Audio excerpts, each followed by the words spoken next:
আপনার কি কোনো জিনিস চুরি হয়ে গেছে? আপনি কি আপনার জিনিস হারিয়ে ফেলেছেন?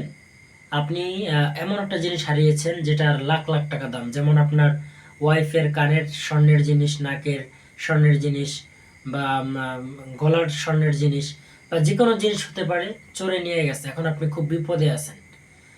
এমন একটা আমল আজকে আপনাদেরকে এই ভিডিওতে শিক্ষা দিব, যে আমলটা করলে চোর নিজে এসে আপনার জিনিস আপনার ঘরে যেখান থেকে নিয়েছে সেখানে ফেরত দিয়ে যাবে ইনশাআল্লাহ।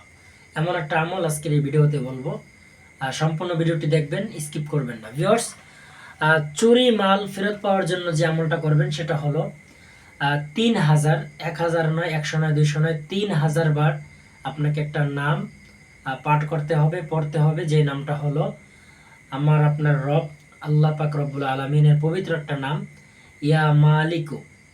এই নামটা আপনি 3000 বার পাঠ করতে হবে। যদি আমলটা আপনি করতে পারেন তাহলে আপনি অবশ্যই আপনার যিনি চুরি করেছে ওই চোর আইসা আপনার জিনিস আপনার ঘরে ঠিক জায়গায় রেখে যাবে। এমন একটা পরীক্ষিত আমল।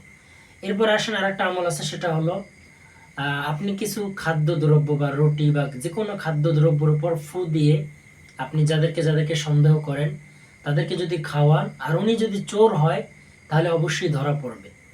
আপনি যে আমলটা করবেন সেটা হলো, একটা দোয়া আছে, এই দোয়াটা পরে যদি আপনি